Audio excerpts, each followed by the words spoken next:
So good evening, everybody, and welcome to our program on environmental justice. My name is Ann, and I'm the program coordinator for the Wyomissing Library. I'm very happy to have the job to introduce Karen Ferdinand, who is the founder of Burke's Gas Truth. I'm sure everybody knows about Burke's Gas Truth. It's a grassroots community organization fighting to ban fracking and air shale and all shale gas infrastructure. She's also co-founder of the statewide Better Path Coalition.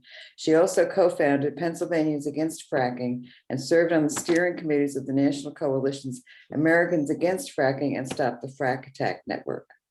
She's worked with other organizations and community groups locally, regionally, nationally, and internationally to defeat shale gas projects, bills, regulations, and policies. She's worked with Governor Wolf. She's worked with Lieutenant Governor John Fetterman.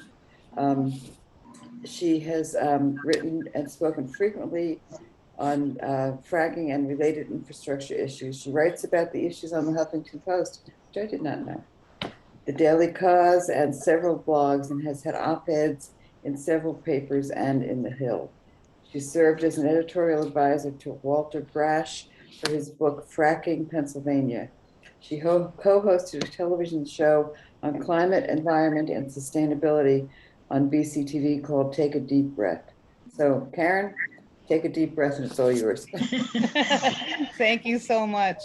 And thanks everyone for having me here tonight. I'm really excited to be talking about environmental justice with you because it's a very, very important subject, but also because in the 13 years or so, I was involved in some environmental stuff before I got involved with fracking. So in all of that time, this is the first time I've ever been asked to give a talk on environmental justice, actually. And I've given hundreds of talks. So I'm glad to see that it's an issue that people are paying more attention to these days. And so I have a presentation that I'm going to pull up right now. If you just give me a second to share my screen.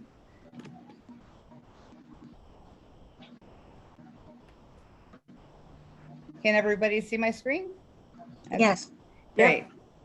All right, so I'm just going to get started. Let me hop back over to my presentation so I can advance the slides.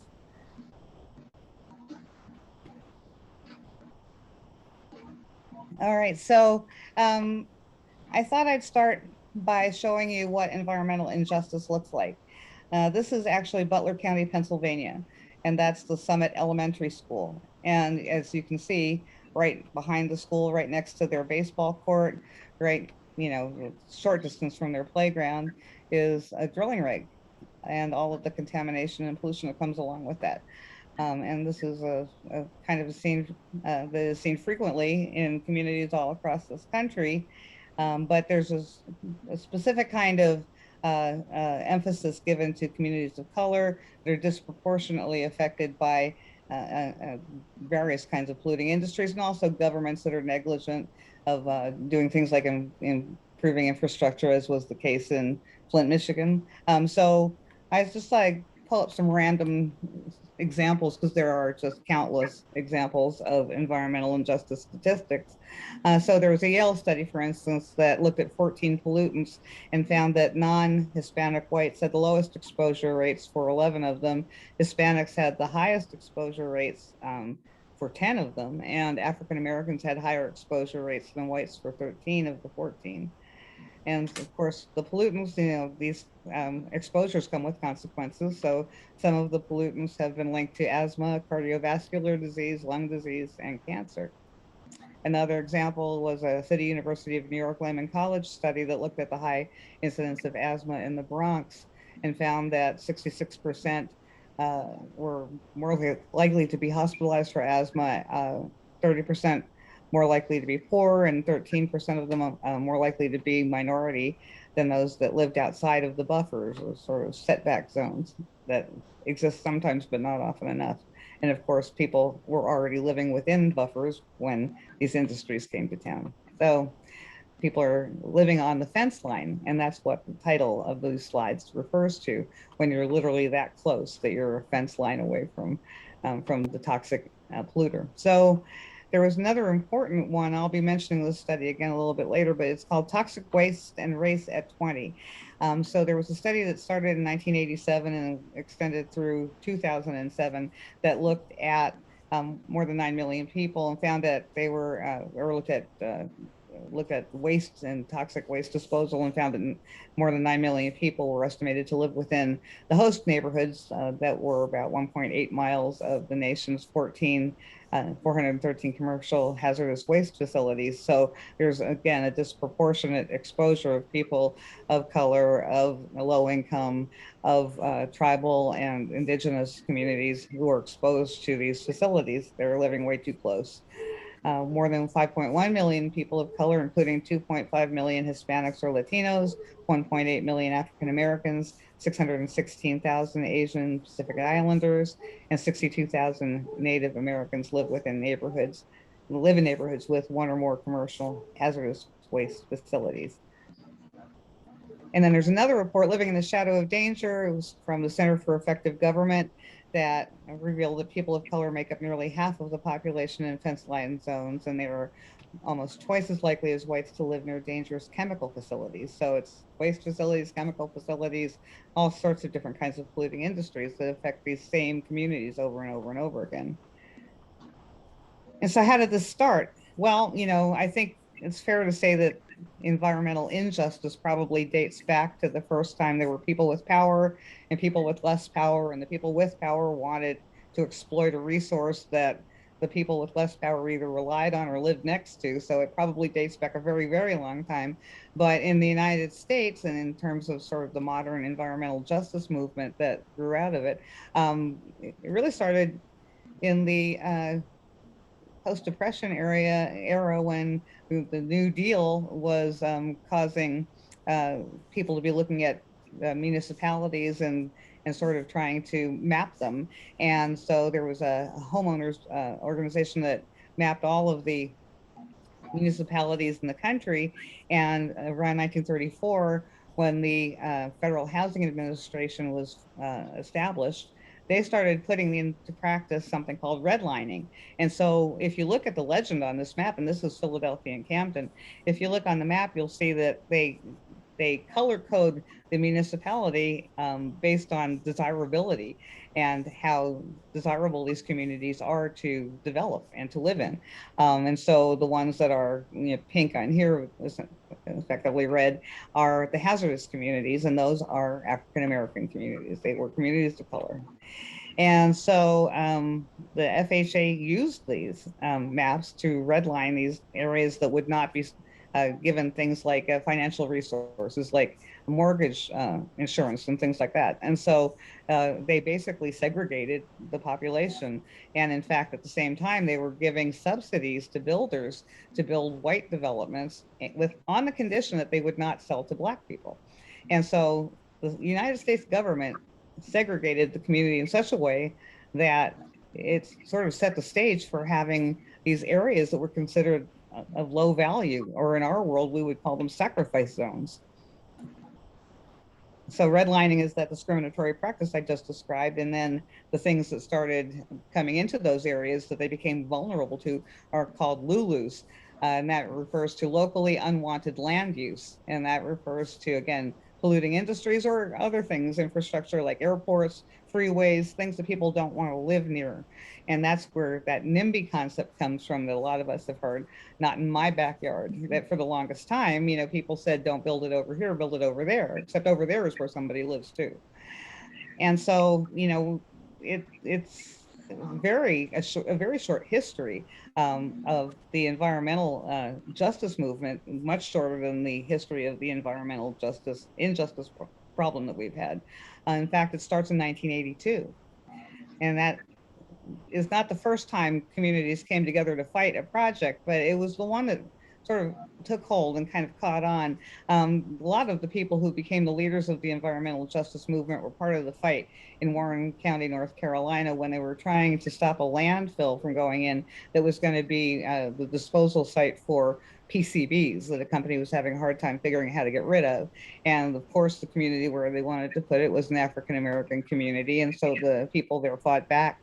Some of the people involved were Robert Bullard, who's considered the father of the environmental rights movement, and Ben Chavez, who's gone on to have a long career in environmental justice as well. But at the time, he was jailed. He was one of the agitators, and he was jailed because he had been driving down the road, and the police pulled him over and said he was driving too slowly.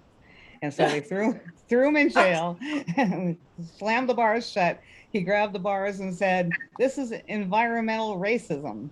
And that's how the environmental justice movement was born. It wasn't that phrase that he used that caught on, because it was very apparent to everybody involved in the environmental justice community that already was, starting to grow, that it was not confined to a race problem, that it was low income communities and others who were, similarly affected. So it became known as the environmental justice movement. But that's how it was born. It was born out of this moment where Ben Chavez was in jail and said, "This is environmental racism." And so it was the very next year that the GAO confirmed what the communities were saying, that there was a high correlation of landfills and African American communities.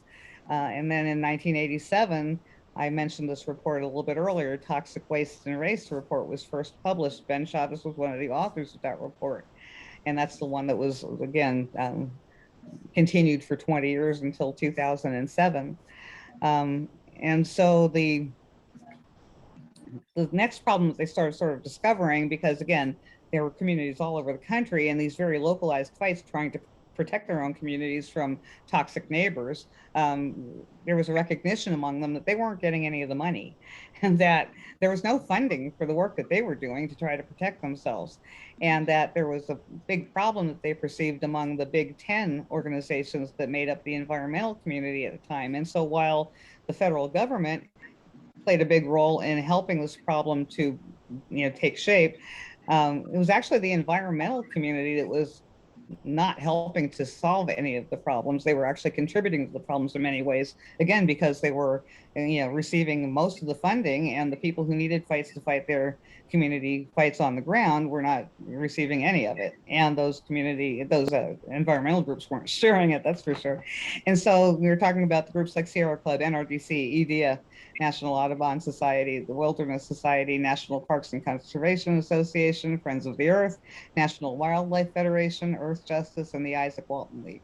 And so a group of some of these environmental justice folks out in the west part of the country wrote a letter to the Big Ten saying, "Hey, you're not helping us and you're not very diverse. And, if you look at your boards of directors, they're all white. If you look at your staff, they're all white. They're not reflective of the communities that are going through all of these struggles that are supposed to be part of the environmental movement." And in fact, in a very big way, the environmental justice movement is not something that came out of the environmental world. It came out of that sort of intersection of the civil rights movement and environmentalism. A lot of the people who made it the early leadership of the environmental justice movement came directly out of the civil rights movement. Organizations like the NAACP were huge in moving the environmental justice movement forward. A lot of those faith leaders were involved in it, very, very similar to the way that they worked with the civil rights movement. And so there are these other organizations, these Big 10 and others off to the side, who are concerned with, wildlife, all important things, conserving forests, protecting, waterways and so forth, but they weren't taking on these fights that were happening on the ground. It was almost like there was this differentiation between, natural resources and human environment, and the communities were fighting for the human environment. And so they wrote a letter. There was this effort, and it still goes on, I have to say. I mean, I've been at for a long time now, and it wasn't until 11 years ago when I started Berks Gas Truth and got into the anti-fracking movement that I had a lot of exposure to these organizations. And it was disappointing, to be honest, to see, how not diverse they are, and how some of the problems still persist after all of these years. But at first they were making their efforts to become more diverse, and Robert Muller's called it the whom approach to trying to solve the problem. We have one minority. That's what whom stands for. So in other words, they would recruit some minority person to be on their board and call it, the solution. And of course it wasn't. And yet, if you're looking for ways to help, I would say if you're people who contribute to some of these organizations, I would put pressure on them. Look at their websites, look at their boards of directors, look at their staff, and look at how diverse they are. And if they don't look that diverse to you, I would contact them and say, this is important. They need to be pressured by their own membership, I believe. I also would suggest that, if there's an issue that appeals to you that you think needs to be supported, look for who's actually doing the work, do a little research and send your money to those people. So anyhow, I don't want to diss any of these big greens because I've worked with a lot of them and they're wonderful. They do lots of great things, but there is this huge division and it has caused a lot of tension within the movement. And sometimes they actually sort of undermine us. And I can give you an example if you want of that later in the Q&A, but suffices to say that that the environmental justice movement called out the big greens. And then in 1991, they decided to have their own conference, and they were kind of thinking maybe 300 people would show up from these various fights around the country, and they ended up with 1,000. And it was a great conference. It got a lot of attention, and it sort of inspired the Bush administration, Bush 1, to start talking about environmental equity and starting to do initiatives around equity. And once again, Robert Ballard was very clear with the Bush administration and saying, we don't want equity because equity means that we're sharing the misery. We don't want other people to have landfills next door. We want no landfills. So that's why they were so keen on, calling it environmental justice. The Bush administration found justice to be too charged of a word, so they stuck with equity, but they got a lot of their messaging right and they got a lot of the big ideas correct. And then the Clinton administration was the one to issue Executive Order 12898. That's the one that called on all of the federal agencies to do, some consideration of these environmental justice communities that were the ones that were, again, as the EPA would put it, overburdened by polluters. And so when they're making their decisions, in other words, the executive order said, take them into account before you decide whether you're going to permit another thing to happen in these communities, take into consideration that they're already overburdened. That led to probably a little bit of a break during the Bush 2 administration, but then the Obama administration continued on trying to give another more weight to the federal response to environmental justice, pushing on the agencies even more. And then, of course, everything's kind of just stopped and actually got scrubbed to a great degree under Trump. And so it's very encouraging to see now that Biden is in office that one of his early priorities is environmental justice. And some of those key leaders that we've been talking about have been the people who he has brought in as his advisors. And he's got a very strong group of people who are part of his administration, but also who he's bringing in to advise him on these issues. So, I'm hopeful, but have a lot of experience with these things. And part of the experience is what I've seen in the regulatory agencies with the designation that they have created as a result of that Clinton executive order, the establishment of environmental justice communities. And so what they have actually done at the state level as well is that they'll look at various metrics and determine which communities are those overburdened communities. The EPA starts with a pollutant and then looks to see who's being polluted. Pennsylvania's DEP starts with census tracts, and they look at the demographic information first, which is kind of strange because it's very easy to be missed if they're looking at a census tract. I have an example of that in that same place where you saw the picture of the drilling rig next to the school, Butler County. There's a community there called the Woodlands, and they have been without water. Many of the families, 56 of the families in the Woodlands, have been without water for more than 10 years now. And that's because a drilling company, Rex Energy, ruined their drinking water supply. It's contaminated. They can't use the water in their homes. They still do more than they should.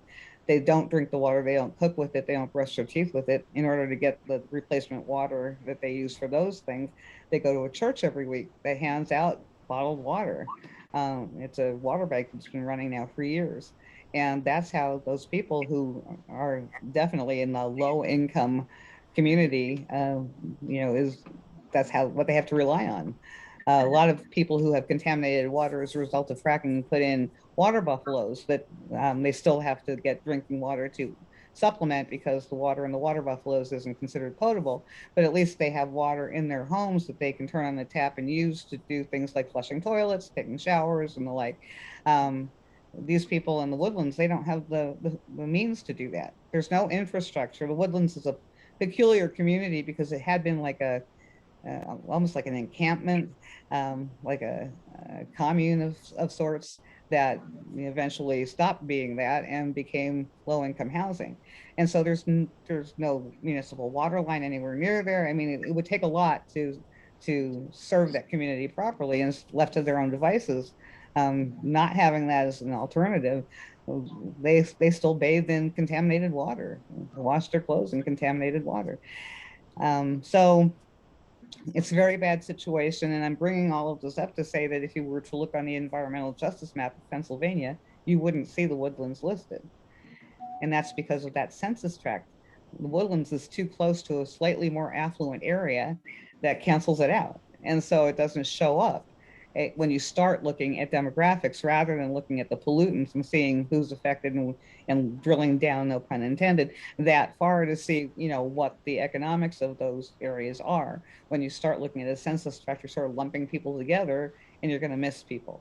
And so our DEP is actually right now, and for a few years, has been trying to do, beefing up of their environmental justice division. In 2017, we actually wrote to the DEP to complain about their listening tour that they had started at the time, because they had selected 16 sites that they were going to go visit, listen to people, see if they were, doing a good job of identifying environmental justice communities, and not one of them was a community that was affected by fracking. And yet fracking is this generation's massive industrial incursion into Pennsylvania. It's the big polluter in the state right now. And they didn't pick a single community that was affected by fracking. And so we questioned them. We questioned how they do their calculations in the first place, and encouraged them to, select some more communities. They didn't. They just did another uh, like a day-long conference on environmental justice. So they're starting to talk about it again. They did bring in somebody excellent in between all of that. Allison Acevedo is the head of the division. She's got a long history, really powerful work in environmental justice. So the question for cynics like me is, will she be allowed to do her job? And well, that remains to be seen, because they did this day-long conference, but they did it on WebEx during the day when a lot of people who are in these communities can't attend. A lot of them don't have internet, depending on where they live, because we have a lot of low income communities located in rural areas of low population density where they also don't have broadband. And so, we have all sorts of things that got in the way, all sorts of factors in these communities that got in the way of people being able to attend. And then the WebEx platform itself kept everybody out in that webinar format where, people aren't active participants like you are. You're on the screen. If you wanted to ask questions, you could. They were all kept remote. And so for something that's supposed to be about inclusion, it didn't come off very well. So we have to wait and see if the DEP can get its act together. I'm not that optimistic, to be honest. And here's another reason why. So when they established these environmental justice communities, even though I think they've overlooked a bunch, but again, there are several that have been identified. And so there's a thing happening right now in this part of the state. It actually affects us in Berks County. And that is this desire to move liquefied natural gas to countries that want to receive it. They want to send it also to Puerto Rico. Puerto Rico doesn't want it. Ireland was one of the other targeted countries. They don't want it. They pushed back hard and actually got their government to ban imports, but they're still looking for customers of this stuff. And so the idea is that this Gibbstown, New Jersey facility that's a logistics center would get a second dock, and the dock would be in continuous operation 24/7, receiving gas from northern Pennsylvania that would be fracked in places like Susquehanna and Bradford County. It would be processed and liquefied in Wyalusing, Pennsylvania, and then moved on trains and trucks through our communities, through Berks County on trains, and down the turnpike on trucks, down to Gibbstown, New Jersey, which sits right across the river from Chester, Pennsylvania. And if you look at this set of maps, and I put the link there, and I have a bit.ly at the end of this presentation where you can go download this entire presentation if you want to and click on all of the links so you can get to all of these things. But this is a set of interactive maps that the Delaware Riverkeeper Network put together with an organization called Frack Tracker that does lots of mapping for us in the environmental movement and especially in the anti-fracking movement. And so they were able to get layers of all the environmental justice communities in along the paths, the proposed paths of these trucks and trains. And so you can actually go in there and look up your address to see how close you are. But they also identify where the environmental justice communities are. Well, that should matter. That should sort of stop this. And look, I mean, just looking at the section of the map that you can see that covers pretty much Allentown and north of Allentown down through Philly and into New Jersey, it's covered with environmental justice communities, and yet, you know, they're planning on doing this thing. And the Delaware River Basin Commission, that's another regulatory body that's supposed to be paying attention to environmental justice, approved the second dock at Gibbstown in September of last year. And so now we're fighting it, and we're planning on stopping it, but it's going to take us doing that because the powers that be that are supposed to be sensitive to these communities are allowing very dangerous, cargo to come through and to be in continuous operation. That means that they're going to be transloading, how they call it, these shipments of LNG right from the trains and trucks onto ships, because if they had to store it on site, they would be held to a higher environmental review. And so to avoid the higher environmental review, they're not planning on storing any of it at Gibbstown. They're just going to keep offloading all these trucks and trains and putting it right onto boats. So there's one place where a stronger environmental review might have meant that some consideration would have been given to environmental justice communities, but the way they've planned it and the way they always manage to game it for themselves, that's not going to happen. So again, I'm a little bit cynical about these efforts because they don't ever seem to really deliver much for all of the work that goes into them. I have another example that I want to give you, another real-time example, and this is something that is something I'm really deeply involved in. It's the fact that Governor Wolf and those other commissioners, the Delaware River Basin Commission, on February 25th banned fracking in the Delaware River Basin, something we've been fighting for 11 years, and it's finally happened. But that doesn't mean that we're okay with the fact that Governor Wolf still supports fracking everywhere else. In fact, right now he's campaigning for Back to Work PA. It's this year's iteration of his severance tax plan. And this time it would be a severance tax to pay for a back to work program. In other words, a pandemic workforce recovery program that would be billions of dollars spent on all sorts of important things, but it would be financed in the end with a severance tax that would basically pay the debt service for the bonds that would be used up front to pay for the program. But it would take 20 years of a severance tax to pay off all of that debt. And so for the next 20 years, Governor Wolf is saying what he has deemed to be too dangerous for those of us in the Delaware River Basin is fine for all of those other sacrifice zones outside of the Delaware River Basin. And so our first response to that was to write a letter that reads more like a poem. I actually wrote it, got some help with some of the lines in the end, but when I started writing it, I realized I wasn't writing a traditional letter to Governor Wolf. I was writing something different. And so it's written from the perspective of all those people who were the ones that are the data points in those studies that they said they were looking at, or they're the ones who are the people living amongst all those on the ground impacts that they looked at to say that fracking is too dangerous. And so one of the lines in there is, we are the ones who would love to move but don't have the means, or have the means but don't know where we can move to keep our families safe. We're going to be delivering this letter to Governor Wolf on Monday. We asked people to sign the letter with either the statement that they're in solidarity because they're here in the river basin or other places where they're not directly affected, or to sign with a brief description of what their impact is. And so we have over 1,000 signatures from Pennsylvanians who signed, many of them who told their stories. And so we're going to be delivering that to Governor Wolf. It's a 54-page letter now, thanks to all the stories that we got. Anyhow, the people on the left side of the screen, Brian and Ryan Lankanich, are perfect examples of those people who would love to move but don't have the means. So here are some low-income Pennsylvanians who have been very profoundly affected by fracking, and they don't have the means to get out of where they are.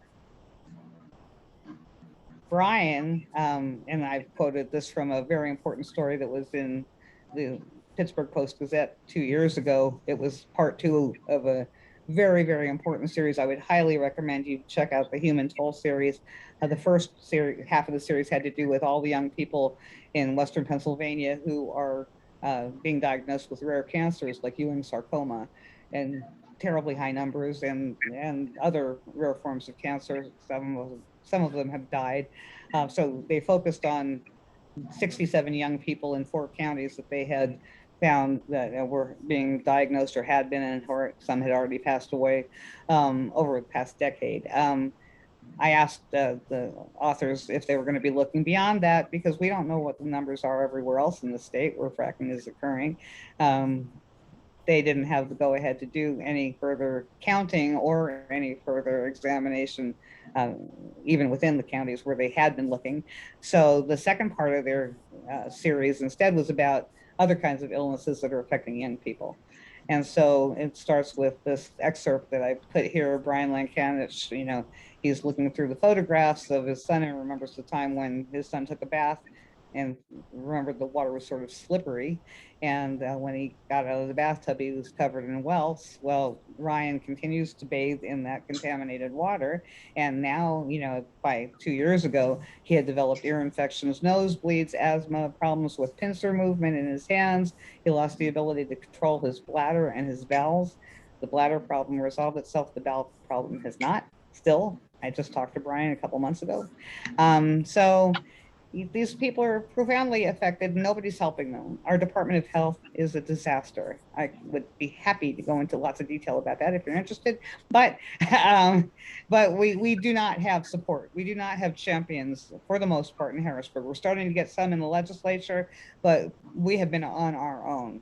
And so when we did an action in November, the only thing we did during COVID, we did go to Harrisburg with water buffaloes to deliver and to show the DEP that we sent them a bill and we said, this shouldn't be a matter of charity. It shouldn't be up to a water bank to be distributing water to people. Companies need to be held to account for the things that they're doing. And if you're not going to hold them to account, then you need to pay for it.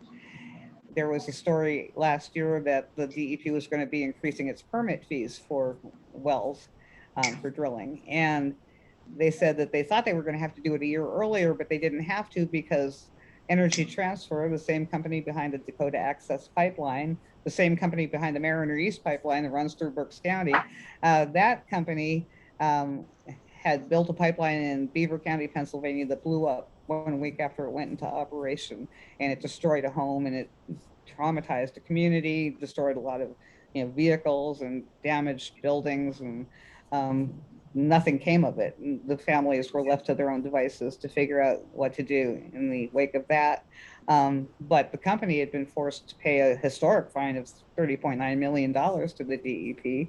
And so the DEP explained that when they received that money from Energy Transfer, they used that to pay for their own budget so that they didn't need to raise permitting fees on companies. Well, that's not how that money is supposed to be spent. And they barely ever fine companies. It's rare that they give more than a slap on the wrist, if that much. And so we believe that it's up to the DEP to figure out how they're going to account for all of the damage that's being done in this state, because that's the other part of the problem from a political standpoint, is that they look at one side of the balance sheet only, and that's the money coming in. They really don't take time to assess what's happening to people and what it's costing us and what it's going to cost us in legacy costs over in perpetuity, really, because every one of these wells that's being drilled is going to have to be maintained in perpetuity so it doesn't start leaking methane. And methane is going to be a bigger and bigger problem as the climate crisis worsens. So, it's a situation that's out of control in every possible way, and it's up to the DEP to start being a bit more of an advocate for the people of Pennsylvania and a bit less friendly to the industry it's supposed to be regulating. And so we took the bill to the DEP, and that was our point. Why are we the ones having to pay for water and figure out how people are going to get clean water in their homes. Why isn't that your job when you're the ones who put them in the position in the first place by issuing, permits like they're candy? So that's the story of Brian Lankenich and Ryan Lankenich 2 years ago. The thing that's very current is a new study that was just done by the Environmental Health News organization. That's an independent media company that or organization that was able to get funding to do what's called a body burden study. And so, what body burden studies do is they look at urine samples of the subjects of the study that they're collecting at the same time that their subjects are wearing air monitors and that they're testing the water in those people's homes. And so they can get a snapshot for any given day of what the levels of certain chemicals were in the body and what was happening to the water and what was happening to the air at the same time, so they can make some correlations. And so what they were able to afford is, this is a very, very expensive process, but what they were able to afford to do was a preliminary study just to sort of get build interest in doing more of this kind of research. They selected 5 families.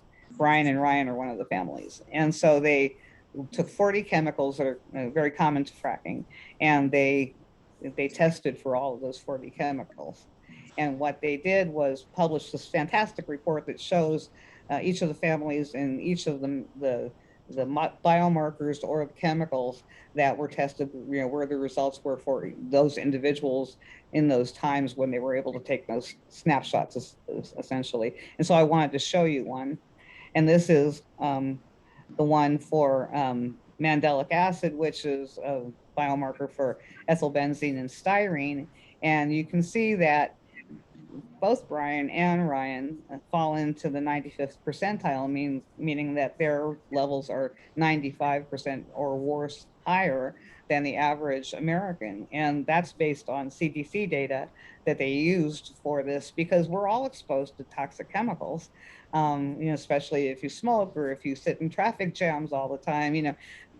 There's a certain amount of these chemicals are going to show up, some of them at least, in the average person's body. And so they used that as the baseline and said, okay, beyond that, where are these people? And again, children, every one of these families that was involved has children. Children are showing up in very, very high levels of chemicals, so are the parents. And if you were to go to the interactive version of it that there's a link to at the bottom of the screen, and if you download it, you can go visit this. You can look at each of the chemicals by using the drop-down menu there where it says mandelic acid. You can click there to see all of the chemicals that showed up in their bodies, and that, in every case, tested at very, very high levels.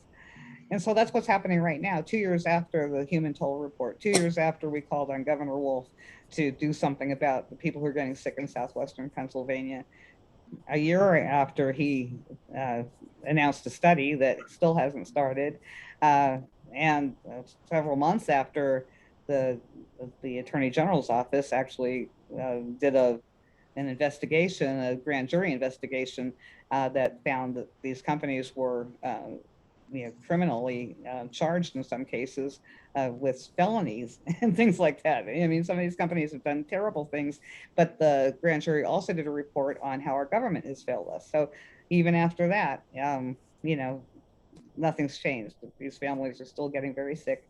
They're being exposed to terrible things every day. And that's just one industry in one part of the state.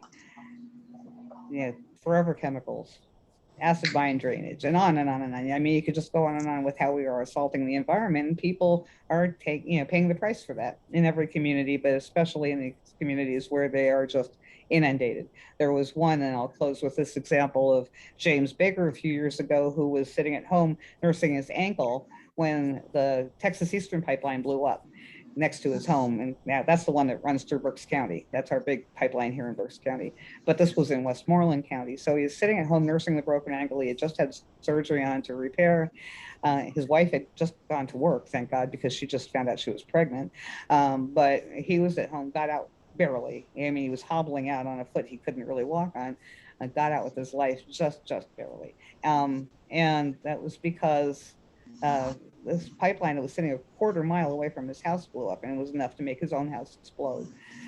After that, the Pittsburgh Post-Gazette did a report on what was going on in his area, because a lot of people living right there don't even know what all they were sitting on top of. And they called the area saturated in natural gas infrastructure.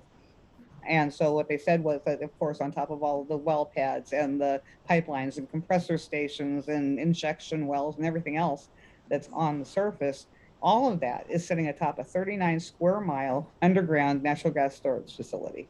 It's a tinderbox, and too many communities are living in those tinderboxes.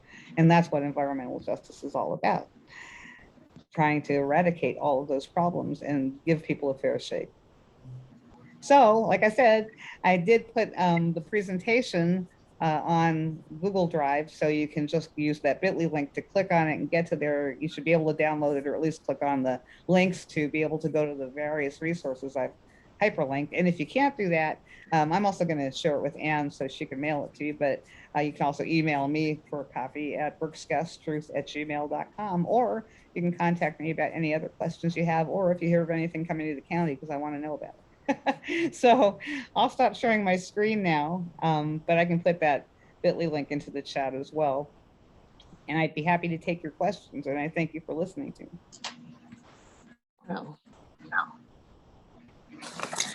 David, David Zurzwig, I hope I didn't mess up your name, has a comment, and his is another aspect of environmental justice is brownfields remediation.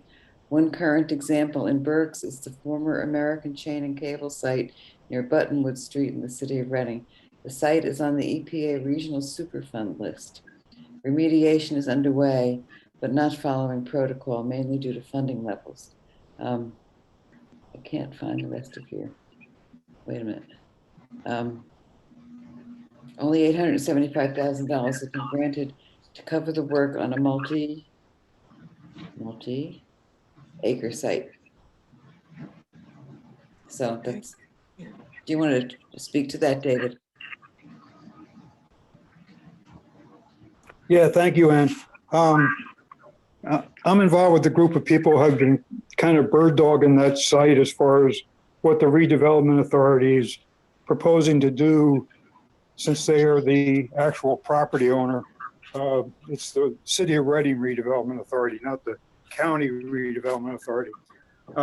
So within the last couple of weeks, people have been noticing the activity, and they didn't even follow the simple protocol of health and safety plans as far as notification to the general public that the activity was even going to take place. Due to some phone calls by some diligent people, right now, this week, it's on a temporary pause. It's another example of environmental injustice, because that area is now low income, high minority, dense population. So it has all the ramifications of a hazardous waste site, if you will. Yeah, and I would highly recommend contacting Senator Katie Ruth's office. I work with her really closely now. She has been one of our best champions to ever show up in Harrisburg. But we have a lot of very strong people now. It's still a handful, but boy, I mean, just the difference that they have made in bringing attention to these things and following through on things like this. It just really hasn't happened before. And so, and she does represent parts of Berks County. So, she would be a really good person to reach out to about this, and she cares deeply about these matters.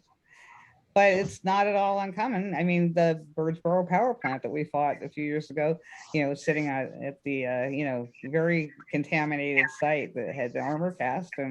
And so, when you do these brownfield developments, but the things already has like, terrible things buried on site, like asbestos was all over the place on that site. How many times can you keep on piling on?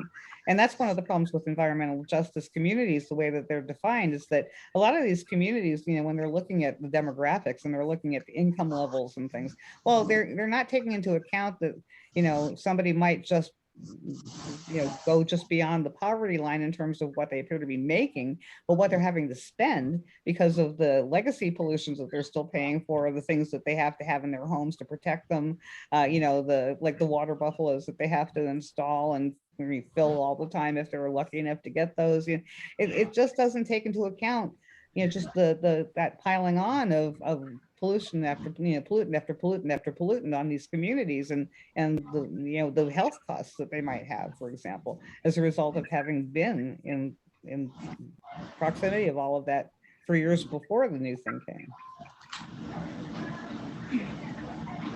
Anybody else have any questions? Gary. Question for Karen. I've been looking at this possibility for a number of years. We operate on electing people to office who make tremendous decisions, and yet their only qualification is that they have residency in the location where they're going to serve if they're elected, and they have to get so many nomination petition signatures to stand for election. Is it possible to change that in such a way that to stand for election for these important decision-making positions, that you would have to take a class, a course, and pass it before you can even get on the ballot? That's an interesting idea. I mean, when I like the idea because I think these issues are important, but I will even admit, just, off the top of my head, I can name 16,000 issues, I think we all could. And so how many courses can we ask them to take? I mean, I don't know where we would have to prioritize things, maybe given some kind of priority in the moment. But I think the real way to do it is for us to speak up. One of the things that frustrates me like crazy, I'll be very honest, is that, there's so many people who are terrified of the other guy winning, and the other guy is usually pretty reprehensible, and so I get it, but they'll really give their person a pass. And I have this argument with people all the time, but I really believe that when people are running for office, it's a job interview. And we should be treating it like that. And we should be asking them questions and holding them to account. And if they don't have good positions on the issues, we should be pushing them into having better positions and sitting down with them and explaining why. I mean, I regularly meet with candidates to give them the lowdown on fracking and where I am on it and where I think they should be. And so, they don't do that enough. I mean, people tend to give these people a pass that they don't deserve. And that's because, and I've been told by people, I get it. After the election, I swear to God, I'll start pushing on Governor Wolf. We just got to get him his second term. And then, I never hear from them again. That's not cool. I mean, it's just the only time they're really ever going to listen to you is when they need you. And the only time they need you is when they're running for office. So that's the one opportunity you have to get through, get on their radar, so to speak, and be heard. And sorry if it sounds, harsh, but that's exactly how it works. And so that's why we need to make the most of campaigns and push them the hardest when they're asking for our votes. That's not a small thing. That's the big ask. Thank you. I also think, I agree with you, Karen, but I also think that once they're elected, we need to stay on their radar, with phone calls and emails and visits if you can. But I think it's about whatever issue is, the issue of the day for you. I think it's really important. Well, our Better Path Coalition just turned 3 on Tuesday, and one of the statewide coalition that's entirely led by frontline and grassroots groups. We have partners who are in the bigger green world or groups like Physicians for Social Responsibility, but it's led by frontlines and grassroots, and we insisted on that. And so we do all sorts of things that are a little unconventional because we're not funded for one thing, so we have to do things that are kind of nimble, kind of cheap. So the one time Daryl Metcalf, who I'm sure you all are aware of, but he had been, of course, the head of the state government committee, and when he became too controversial, after his homophobic meltdown. He was moved to become the head of the Environmental Resources and Energy Committee, which is maybe the worst place they could have put him. And so he very quickly after he assumed that role, he started bringing in climate deniers to testify before his committee about, like debunking Al Gore and stuff like that. And so the first time we showed up in mythical character outfits, and our message was, we're myths, climate change isn't. And we were able to take the spotlight off of the climate denier. We actually even got coverage in the Guardian in England with that action. But the whole idea was just to make fun of Metcalf and also to take the emphasis off of the speaker, make the story about us and our reaction to what he was doing. And it worked, and it was really effective. And then when he did it again in October of that year, we showed up again, and this time he had a panel of speakers, including some actual climate scientists, which was weird. And so we didn't want to wear something we couldn't take off. So we wore tinfoil hats. And so when his people were speaking, we had the tinfoil hats on. And then when the climate scientists were speaking, we took them off. And that really annoyed him. I mean, he was calling us clowns, and he was like red in the face. He just hated that we were there making fun of him yet again, and once again getting coverage and taking the spotlight off of his message and making it about ours. And so I'm telling you all of this to get to a story about how it's so necessary to keep after these guys, even guys like Daryl Metcalf, because there was a bill it was at the very beginning of last year, that before COVID, one of the last things I was able to go to in Harrisburg, there was a bill that the Environmental Resources and Energy Committee was going to be moving through committee so that they could vote on it. It was called SB 790. So it was a bill that had come from the Senate, had come through the House. It was all about giving gifts to conventional drillers. And one of the gifts they wanted to give to conventional drillers was a rescinding of an order that DEP had issued in 2018, saying that they could no longer road spread fracking waste, or drilling waste, I should say, as a dust suppressant on unpaved roads. And so that was the issue we zeroed in on. It had lots of bad stuff in it, but that was the one we zeroed in on. And we managed to get 195 organizations and 1,655 individuals on a letter that we were circulating saying, remove that, we don't want that. And so I went to the hearing with a couple other people from the coalition that morning to tell, Daryl Metcalf, forget about it, don't do this. And we had already submitted it electronically, but we went there to try to see if we could deliver it in person, which means in a committee meeting that is a public meeting. It means disrupting the meeting, because you're never given a chance as the public to speak in one of these things. So I went up to the Vitale beforehand and I said, is there any opportunity for you to introduce me and me to just turn over this letter and say it publicly and get it on the record? And he said, well, I have a copy of your letter here, I'll bring it up. And I said, well, I really wanted to do it. And so I said, I'll just make my own opportunity. And there was some guy sitting next to him, I forget which legislator it was, but he looked at me like with daggers, like I was going to disrupt the thing, and I'm like, whatever. So Vitale said, hang on, there's a brine amendment. This is considered brine, that's what they call the road waste. And so I decided to hear them out and see what was going to happen. And of all things, a Republican legislator is the one who introduced an amendment to pull the brine provision from that bill. Our letter worked. And it was a Republican doing it. And Daryl Metcalf sat there behaving the whole time. And obviously he had to be in on it, on making that deal to let that bill, that part of the bill go.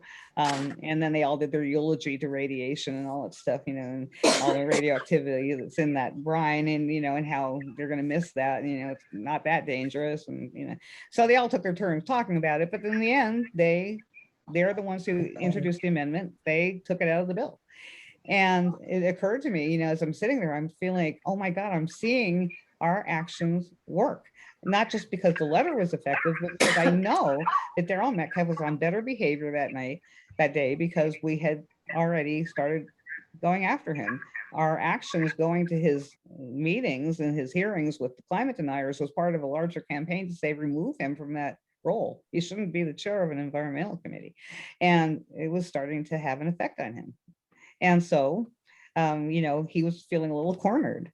And we've gone after Governor Wolf in a big way. And he's my white whale in many ways. And so by the end of that day, he said, it's still a bad bill. I'm going to veto it. And I know that that had to do with what happened in November, on November 18th, just a couple months earlier. We went to Harrisburg with those families of those kids getting sick in southwestern Pennsylvania, and we confronted them. We did a legislative briefing at noontime, and then we went up to his office to do a press event. But what we did, instead of have the families just read their statements to the press, the families turned around and shouted their statements into Governor Wolf's empty reception hall. And it was one of the most profound things I have ever seen in my life. It was so moving watching Janice Blanock talk about her son who died at 19 of Ewing sarcoma, and having to shout this into an empty office where nobody will hear her. And all of a sudden, Governor Wolf appeared in the hallway. And for the first time in all of his years in office, he met with the families for 2 minutes. They begged him to come to southwestern Pennsylvania. He still hasn't done that. But that was on November 18th, Monday. On Friday, November 22nd, he called for studies. They still haven't started, but he finally had to admit that I've been telling you fracking is safe, and now maybe I'm not so sure. And that in and of itself was a huge victory. And so we've been escalating, trying to make it more real. But when he did that veto of something that is definitely connected to people getting sick, putting radioactive chemicals on the roadways that are going to affect everybody, well, that, that meant something. It meant that he was feeling the heat too. And so, and it's not just us, lots and lots of groups have been putting pressure on, and it's good, but he's starting to feel that pressure, and that's necessary. That's what we need to do. So I agree with you, Ann, that we need to do that all the time. Unfortunately, our legislature, being what it is, just reintroduced two bills, HB 1144 and SB 534, that are this year's version of SB 790. And this year, instead of just putting the roads, the drilling waste on unpaved roads, now it's for paved roads too. So now they want to expand the use of drilling waste on roadways to de-ice roads, to pre-treat them for winter conditions and so forth. And so I have a new letter going around about that one, because we're trying to best our numbers from last year to say we're still on to you and people really don't want this. But that's what you have to do over and over and over again, same fights. Karen, would it be possible for you to add those bills to the numbers anyway, to your presentation that I could send out to everybody? Yep, I'll be happy to send them along, and I'll add it to the very end where I have that last page. Okay, thank you. Thank you. And the more signatures, the better. And in fact, that We Are the Ones letter that I mentioned earlier, on that sheet where that excerpt is printed is the link to go sign that letter.